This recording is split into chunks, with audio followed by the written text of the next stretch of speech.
warahmatullahi wabarakatuh. Perkenalkan, saya Suartati.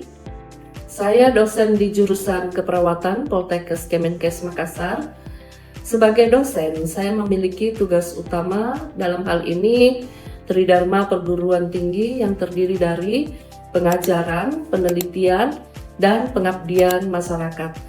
Video ini dibuat untuk memenuhi salah satu persyaratan sertifikasi dosen, yaitu pernyataan diri dosen untuk bentuk kerja Tridharma Perguruan Tinggi dalam hal pengajaran. Saat ini saya diberikan amanah untuk mengampu beberapa mata kuliah di Prodi D3 Keperawatan, diantaranya Keperawatan Maternitas, Manajemen Pasien Safety, Kebutuhan Dasar Manusia, dan Konsep Dasar Keperawatan, serta Ilmu Gizi. Saat ini saya akan menyampaikan salah satu deskripsi mata kuliah yang saya ampu, yaitu Keperawatan Maternitas. Keperawatan maternitas adalah cabang keperawatan yang memberikan asuhan kepada ibu selama masa postpartum, kehamilan, persalinan, prakonsepsi, dan bayi baru lahir. Tujuannya adalah memastikan kesehatan ibu dan bayi melalui pendekatan biopsikososial serta praktik berbasis bukti. Mata kuliah ini berada di semester 3. Adapun bobot daripada mata kuliah ini adalah 3 SKS, 2 SKS teori, 1 SKS praktikum. Deskripsi singkat dari mata kuliah ini adalah mata kuliah membahas tentang konsep dasar obstetri, ginekologi, konsep dasar keperawatan maternitas, asuhan keperawatan ibu hamil, persalinan, bayi baru lahir, dan ibu nifas, fisiologis, keluarga berencana dalam kesehatan reproduksi. Capaian pembelajaran lulusan pada mata kuliah ini yang pertama mampu memahami ilmu keperawatan untuk melakukan asuhan keperawatan secara profesional dengan menggunakan pendekatan proses keperawatan. Untuk CPL yang kedua mampu melakukan komunikasi terapeutik dan menguasai keterampilan dasar keperawatan untuk melakukan asuhan keperawatan kepada klien melalui kerja tim. CPL yang ketiga mampu memberikan asuhan keperawatan kepada individu keluarga dan kelompok baik sehat, sakit, dan kegawat daruratan dengan memperhatikan aspek biopsikososial, kultural, dan spiritual yang menjamin keselamatan klien, pasien safety sesuai standar ASKEP dan berdasarkan perencanaan keperawatan yang telah tersedia. Untuk CPMK pada mata kuliah ini, yang pertama mahasiswa mampu menguasai konsep dasar keperawatan maternitas. Yang kedua, mahasiswa mampu menjelaskan tren dan isu keperawatan maternitas. Yang ketiga, mahasiswa mampu menguasai konsep asuhan keperawatan ibu hamil. Yang keempat, mahasiswa mampu menguasai konsep keperawatan intranatal. Yang kelima, mahasiswa mampu menguasai konsep asuhan keperawatan bayi baru lahir.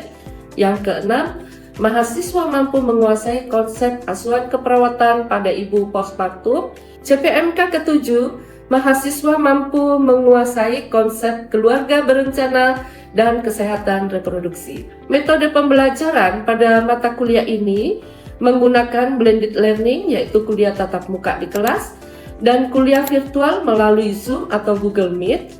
Untuk penggunaan LMS di Poltekkes Kemenkes Makassar menggunakan aplikasi Siakat, Edlink, dan CBT untuk memfasilitasi diskusi, penugasan, dan ujian mahasiswa. Jumlah pertemuan dalam mata kuliah ini 16 kali pertemuan, 14 penyampaian materi, 1 kali UTS, dan 1 kali UAS. Jumlah pertemuan praktikum sebanyak 15 kali, 14 kali praktikum laboratorium, 1 kali ujian menggunakan metode OSCE. Supaya perkuliahan berjalan secara maksimal, maka saya menerapkan prinsip pembelajaran DIS, di mana di sini saat memberikan materi perkuliahan, saya berusaha menyajikan secara menarik menggunakan PPT, Canva, dan menggunakan Mentimeter atau Quizzes sebagai media evaluasi. Sedangkan untuk praktikum, saya menggunakan metode demonstrasi, simulasi, studi kasus atau role play. Selanjutnya, saya memberikan pertanyaan ataupun tanggapan pada saat proses pembelajaran berlangsung, sebagai bentuk interaksi antara dosen dan mahasiswa, bisa menggunakan siakat ataupun Edlink. Untuk asesmen pada mata kuliah keperawatan maternitas ini, penugasan sebanyak 20%, UTS 30%, UAS 30%, soft skill 10%, dan sikap 10%. Selanjutnya saya akan menampilkan video pembelajaran yang saya lakukan di kelas pada pertemuan ke-6 mengenai konsep asuhan keperawatan ibu postpartum. Selamat menyaksikan. Bismillahirrahmanirrahim. Assalamualaikum warahmatullahi wabarakatuh dan selamat pagi. Waalaikumsalam warahmatullahi wabarakatuh. Jadi pada kali ini saya akan menjelaskan tentang bagaimana konsep keperawatan ibu postpartum. Baik, pada pembahasan kali ini kita akan membahas tentang konsep keperawatan ibu postpartum. Sebelum kita masuk di inti, kita harus tahu dulu tujuan pembelajaran. Yang pertama, bagaimana mahasiswa memiliki kemampuan untuk menjelaskan pengertian masa postpartum. Yang kedua, bagaimana caranya mahasiswa bisa mengidentifikasi kebutuhan dasar ibu postpartum. Yang ketiga, bagaimana mahasiswa mampu memberikan asuhan keperawatan yang tepat pada ibu postpartum tentunya. Selanjutnya, bagaimana mahasiswa mampu mengidentifikasi tanda bahaya masa nifas dan mengevaluasi hasil asuhan keperawatan postpartum. Yang terakhir, bagaimana mahasiswa mampu memahami konsep ASI. Jadi itu tujuan pembelajaran. Kita masuk di mata kuliah inti. Untuk definisi postpartum, di mana masa postpartum masa sejak melahirkan sampai pulihnya alat-alat reproduksi dan anggota tubuh lainnya yang berlangsung sampai sekitar 40 hari. Jadi itu yang dimaksud dengan masa postpartum, mulai dari setelah persalinan sampai usia 40 hari setelah persalinan. Apa yang terjadi pada ibu postpartum? Di mana di sini terjadi perubahan fisiologis dan psikologis yang sangat kompleks. Kenapa disebut dengan perubahan yang sangat kompleks? Karena pada ibu postpartum ini, seorang ibu yang tadinya tidak hamil, kemudian seorang remaja, seorang gadis, tiba-tiba mengalami masa ovulasi menjadi hamil, kemudian persalinan, otomatis itu akan berpengaruh terhadap perubahan fisiologis dan psikologis. Kemudian bila adaptasi normal tidak tercapai, tidak hanya mengganggu ibu tetapi dapat juga mempengaruhi kesehatan batin dan keluarga. Jadi sudah jelas di sini tugas kita sebagai seorang perawat membantu bagaimana mengontrol agar kesehatan ibu dan kesehatan anak itu terjamin, kesehatan bayinya. Karena di sini kalau misalnya adaptasi tidak tercapai, ada disebut biasa postpartum blues. Itu depresi postpartum, itu yang akan berefek pada pasien kalau kita tidak bisa membantu memotivasi pasien untuk mengontrol menghadapi masa-masa postpartum. Peran perawat adalah membantu ibu beradaptasi baik fisiologis maupun psikologis sampai kondisi yang optimal tercapai dari ibu perantas sebagai seorang perawat. Perubahan yang terjadi pada ibu setelah melahirkan, yang pertama pada ibu postpartum akan terjadi perubahan pada seluruh sistem tubuh. Terjadi perubahan pada seluruh sistem tubuh, baik itu sistem endokrin, sistem kardiovaskuler, sistem reproduksi, yang tadinya itu badannya bagus, jadinya setelah hamil, setelah melahirkan badannya menjadi berat, ya. Itu termasuk salah satu sistem pada daerah psikologis, bukan fisik, ya, fisiologis. Jadi fisiknya itu akan berubah. Bagaimana dengan psikologisnya? Tentunya pasti akan berubah. Yang tadinya jalan sendirian, tapi ini karena setelah melahirkan otomatis ada beban, ada tanggung jawab sebagai seorang ibu harus merawat anaknya. Nah, itu yang harus kita bantu untuk mengontrol, ya. Kemudian diantaranya adalah rasa tidak nyaman. Sudah jelas, ibu pasti akan mengalami rasa tidak nyaman akibat daripada proses persalinan. contoh misalnya terjadi ruptur, ya, robekan pada daerah perineum, kemudian terjadi masa nifas yang keluar perdarahan secara terus-menerus sampai 40 hari, itu pasti membuat ibu postpartum itu tidak nyaman.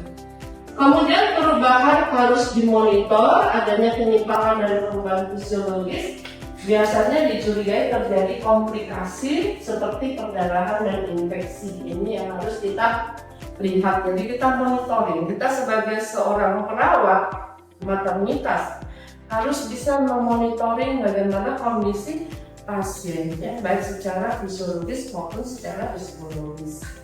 Postpartum dibagi menjadi 3 fase, ya. Yang pertama itu immediate postpartum. Apa itu immediate postpartum? Ini berlangsung dalam waktu 24 jam. Jadi setelah persalinan 24 jam itu disebut dengan fase immediate postpartum. Kemudian early postpartum berlangsung sampai minggu pertama. Jadi early postpartum 1 minggu, berarti 7 hari setelah persalinan, itu early postpartum. Late postpartum berlangsung sampai masa postpartum berakhir. Jadi mulai dari 1 minggu setelah persalinan sampai 40 hari masa postpartum berakhir itu disebut dengan late postpartum. Jadi ini 3 fase. Ada ciri-ciri ketiga aspek, ya, aspek KNC, INC, PNC. Kalau PNC itu ini 3 fase. Kalau ANC kemarin kita sudah belajar tentang bagaimana pemeriksaan level 1 dan 3. Kalau INC bagaimana pembukaan cara 1, cara 2, dan cara 3. Lanjut. Kemudian untuk adaptasi fisiologi postpartum meliputi adaptasi sistem kardiovaskuler. Kita ketahui kardiovaskuler pada contoh adalah detak jantung, ya, detak jantung pada ibu hamil dengan ibu sebelum hamil itu berbeda. Nah, di sini kardiovaskuler yang tadinya ketika ibu hamil itu di dalam teori itu mengatakan bahwa tekanan darah itu 120 itu masih normal, 100 di bawah 130 itu masih kategori normal. Tapi pada ibu yang tidak hamil itu, pada ibu postpartum itu akan terjadi fluktuatif atau naik turun karena berhubungan dengan kondisi psikologisnya, kondisi kecemasannya, dan kondisi adaptasinya setelah melahirkan. Ya. Kemudian adaptasi sistem urinaria. Sistem urinaria di sini biasanya ibu postpartum 1 hari setelah melahirkan itu belum bisa BAK atau BAB. Karena kenapa? Faktor karena desakan pada saat proses persalinan tadi, ya. Jadi terjadi desakan dan terjadi trauma itu yang membuat dia takut, dan adaptasi itu akan berlangsung sampai 24 hari. Kemudian sistem endokrin. Jadi pada sistem ini berhubungan dengan hormon-hormon, ya. Bagaimana hormon yang terjadi pada, kan kalau kita wanita, ya, dipengaruhi dalam proses persalinan itu semua hormon itu berperan aktif, baik FSH, follicle stimulasi hormon, luteinizing hormon, estrogen, dan progesteron. Nah, pada saat ibu postpartum yang berperan aktif adalah estrogen, progesteron, dengan prolaktin untuk produksi ASI. Kemudian pada sistem gastrointestinal, yang tadi makanannya bisa sembarang, tapi pada saat ibu postpartum itu makanannya tidak bisa sembarang karena biasanya ada alergi pada bayi atau kondisi imunitas daripada ibu sendiri, ya. Kemudian muskuloskeletal, reproduksi. Nah, ini kalau reproduksi ini kita bicara terkait dengan logia salah satunya. Pada saat selesai postpartum ada muncul perdarahan. Seperti usia, seperti waktunya masa haid, ya. Tapi kalau masa nifas biasanya itu sisa-sisa perdarahan pada saat persalinan. Untuk membutuhkan supaya bisa terjadi ovulasi kembali itu butuh waktu 40 hari. Ada namanya logia sanguinolenta, logia rubra, logia serosa, dan Alban. Ya, jadi itu sesuai dengan harinya. Ya, itu. Nanti kita pelajari lagi apa itu logia. Logia itu kan darah perkawinan yang keluar setelah melahirkan. Baik, sampai di sini ada yang mau ditanyakan? Ya, silakan. Baik, jadi pertanyaannya itu apa saja definisi dari fase immediate postpartum? Kan ada 3 fasenya, ada immediate postpartum, early postpartum, dan late postpartum. Jadi mungkin bisa dijelaskan sedikit. Sangat bagus pertanyaannya. Ya, jadi yang dimaksud dengan immediate postpartum ya, itu fase di mana 1 jam setelah persalinan, 1 hari. Ya. 1 jam 1 hari. Nah, tadi kan ada 3 fase, ada immediate, ada early, ada late postpartum ya. Nah, kalau yang pertama itu 1 jam, 4 jam 1 hari disebut dengan immediate postpartum. Kalau early postpartum itu 1 minggu setelah persalinan, late postpartum 1 minggu sampai 40 hari setelah persalinan. Bagaimana? Sudah paham? Iya, terima kasih. Kita lanjut di konsep ASI ya sedikit.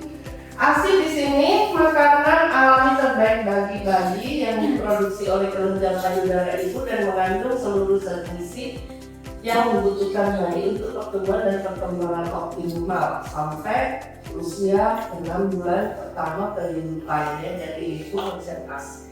Wajib memberikan ASI untuk kesehatan bayinya ya, karena ASI itu tidak ada dijual di luar ya.